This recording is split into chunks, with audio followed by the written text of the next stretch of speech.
In 1916, Woodrow Wilson signed into creation the National Park Service. In that same year, Bandelier National Monument was also established. 100 years later, the story continues. So we are here today at the Bandelier Centennial BioBlitz and Biodiversity and Cultural Fiesta. The reason we're here is that we're helping to celebrate the 100th anniversary of the creation of the National Park Service and also the 100th anniversary of the creation of Bandelier National Monument, both of which were established in 1916. Our BioBlitz is one of 7 showcase BioBlitzes being held across the country in partnership with National Geographic as part of a huge kickoff celebration for the Park Service Centennial. A BioBlitz is an event in which teams of volunteer scientists, families, students, teachers, and other community members work together to find and identify as many species of plants, animals, and other organisms as possible. So this BioBlitz was just one way of bringing together filmmakers, geographers, environmental scientists, ethnographers, and all of these people together in one place at one time and make an event that everyone can hear about.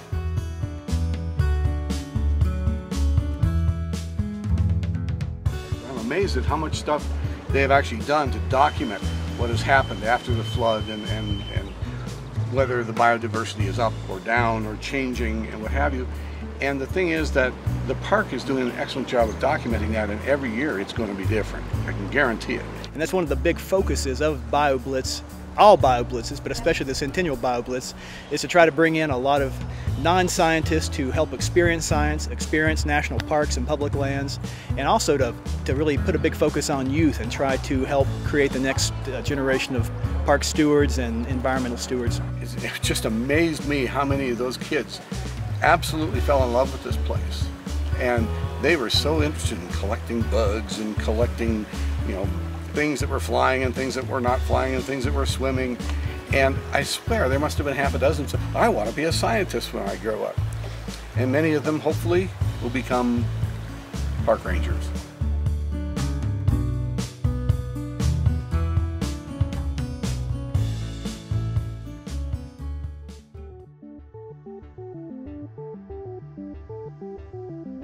One of our missions is to maintain all of these sites in perpetuity for future generations. So if we do our job well, in 100 years from now, you'll be able to come back to Bandelier or any other national park and see the same resources in the same condition that you see today.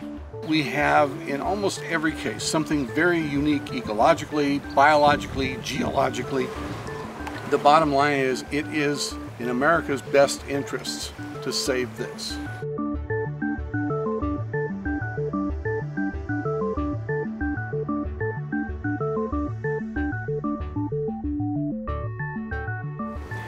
It's sort of like if you buy artwork because it's beautiful, and you don't buy it, put it up, take it down 3 days later and ignore it. Beauty is something you have to see. It enriches your life in every way possible. I can't imagine anybody who's been here once not wanting to come back more and more, because not only is it just incredibly beautiful, but there's so many things we haven't seen. You may think you've seen the entire park, and you haven't.